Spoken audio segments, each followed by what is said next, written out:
দেখো, আমাদের সবার লাইফে কিছু অদ্ভুত অদ্ভুত জিনিসের এক্সপেরিয়েন্স নেওয়ার দরকার আছে। আর এই এক্সপেরিয়েন্সগুলো নেওয়ার জন্য আমাদের যেতে হয় অদ্ভুত অদ্ভুত কিছু জায়গায়। যেমন আমাকেই দেখো, আমি এর জন্য ভর্তি হয়েছি স্কুল নামক একটি অদ্ভুত জায়গায়। আর সেখানেই আমার পরিচয় হয়েছে কিছু অদ্ভুত প্রাণীর সাথে, যারা এখন আমার বন্ধু। Hello everyone, welcome back to my channel. তো আজকে আমি তোমাদের সাথে শেয়ার করব পরীক্ষার আগের রাতে আমার সাথে ঘটা একটা ঘটনা। তো চলো শুরু করা যাক। আচ্ছা, তো তোমাদের সকালে ঘুম ভাঙে কিভাবে? অ্যালার্মের শব্দে বা মায়ের ডাকে?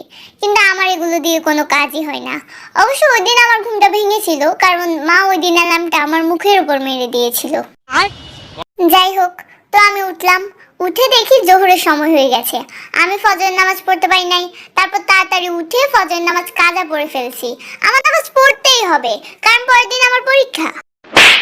ফজরের নামাজ পড়ে উঠতে না উঠতেই জোহরের সময় হয়ে গেল।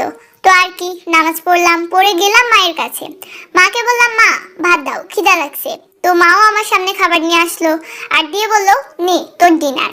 আমি বললাম, মা যদি ইংরেজি না পারো তাহলে বলার দরকার নেই, বলিও না, এটা ডিনার না, এটা লাঞ্চ। মা বলল, কুত্তার বাচ্চা, তুই বেশি জানোস, এটা কালকে রাতের বেঁচে যাওয়া খাবার, তাই এটা ডিনার। আমি আর কিছু বললাম না, কারণ কথা বললে ঝামেলা। আমি রুমে গেলাম, গিয়ে পড়তে বসলাম। ভাই বই খুলতেই আমি একটা শক খাইলাম। আমার ব্রেন খুব করে চেষ্টা করছে আমাকে ছেড়ে চলে যাওয়ার। সারা বছর আমি কিচ্ছু পড়িনি, আমার নিজেকে এলিয়েন মনে হচ্ছে। আমার একটা গান মনে পড়ে গেছে, সম্পর্ক বদলে গেল একটি পলকে। তো এরপর আরো দু এক পৃষ্ঠা উল্টালাম, আরো বেশি অবাক লাগছে। সব পড়া ভাই আমার জমা হয়ে গেছে। এমন এক অবস্থা, আমার এক বলে 80 রান দরকার। আমি বুঝে গেছি পড়া আমার হবে না। এবার নিলাম ল্যাপটপ, শুরু করলাম অনলাইন ক্লাস। ভাই স্যার কি বলতেছে সব আমার মাথার উপর দিয়ে যাইতেছে। তারপরও অনেক কষ্টে 3 ঘন্টা ক্লাস করে বাংলা বইয়ের অর্ধেক শেষ করে ফেলেছি। আর একটু আছে, তো ব্রেক নিয়ে ফ্রেন্ডের কাছে ফোন দিলাম, বলতেছি যে আমার বাংলা বইয়ের অর্ধেক শেষ। মনে করে যে তখন একটু ভাবে আছি। তখন আমি জানতে পারি কাল বাংলা নয় বরং ইংলিশ পরীক্ষা। মানে আমার পুরা 3 ঘন্টা লস। তখন আমার বান্ধবী আমাকে বলে যে বাকিরা সবাই আমার বাসায় আছে, তুইও আয়, সবাই মিলে গ্রুপ স্টাডি করব। তো ওর বাসা আমার বাসার একদম কাছেই ছিল। তো আমি গেলাম। আমরা সবাই কিন্তু গ্রুপ স্টাডি করতে গেছি, কিন্তু আমি ছাড়া আর কারো কাছে বই নেই। মানে এই এলিয়েন গুলা বই ছাড়াই গ্রুপ স্টাডি করতে চলে আসছে। আর আমার হাতে বই দেখে সাথে সাথে বই নিয়ে কাড়াকাড়ি শুরু করে দিছে। ভাই এমন ভাবে বই কাইড়া নিছে, মনে হয় যেন একটা ক্ষুধার্ত মানুষ 1000 বছর পর খাবার পাইছে। এখন ভাই বই হচ্ছে একটা, আমরা হচ্ছি 13 জন।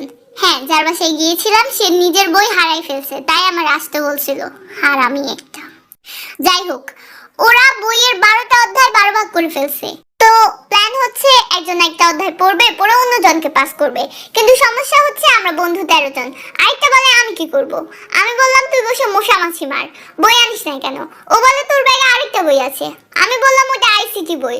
ও বলে, আরে বেটা কাল পরীক্ষা, হাতে সময় নাই, এত কিছু দেখার টাইম নাই।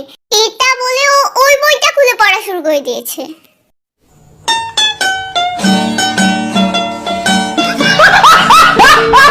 আচ্ছা, তো কিছুক্ষণ পর মানে একটু পর কয়েকজন বলছে যে ভাই আমাদের পড়া হচ্ছে না, আমরা পাশের রুমে যাই। তো ওরা চলে গেল। একটু পর আমি রুমে গেলাম, ঢুকে দেখি রুম পুরো অন্ধকার, ওরা সবাই কথা বলতেছে। আর আরেকজন তো আমার বইয়ের উপর ঘাস লতা পাতা কাটা শুরু করে দিয়েছে। সেগুলো এঁকে তারপর ও কাটছে, কেটে আবার আমাকে দেখাচ্ছে যে দেখ আমি এগুলো বানিয়েছি, কেমন হয়েছে।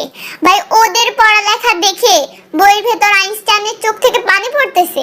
আরেক পাশে নিউটনও শ্বাস নিতে পারতেছে না, ইনহেলার নিচ্ছে আর ভাবছে কেন যে সেদিন আপেলটা খেলাম না।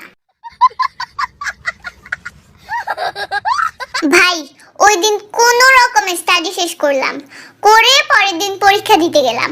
সবাই বসলো, প্রশ্ন দিল।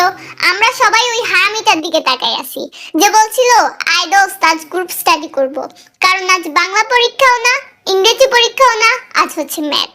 ভাই প্রশ্ন দেখে আমি কিছু না খেয়ে আমার মাথা ঘোরাচ্ছে। তো কোনো মতে পরীক্ষাটা দিলাম। মোটামুটি 90 মার্কের আনসার করলাম, কারণ আমাদের সবারই আবার মানে ম্যাথের প্রতি একটা আকর্ষণ আছে, আমরা ম্যাথে খুব ভালো। তো বের হলাম, বের হয়ে সবাই প্রথম প্রশ্নটার উত্তর নিয়ে আলোচনা করছে। প্রশ্নটা ছিল পিতা পুত্রের এরকম কিছু একটা। তো কার উত্তর বের হয়েছে 45, কার উত্তর 46, আর আমার বের হয়েছে পিতা। তারপরও আমি টেনশন নিই নাই, কারণ 90 এর মধ্যে 10 গেছে, আরো 80 তো আছে। আর এর মধ্যেও যদি 20 বাদ দেই তাহলে 60 তো পাবো ইনশাল্লাহ। 3 দিন পর রেজাল্ট দিছে, আমি 6 পাইছি। তো এই ছিল আমার মন ভাঙা কাহিনী। আর প্লিজ তোমরা কেউ বন্ধু নামক সেই হারামিগুলোর সাথে অন্তত পরীক্ষার আগের রাতে গ্রুপ স্টাডি করতে যেও না।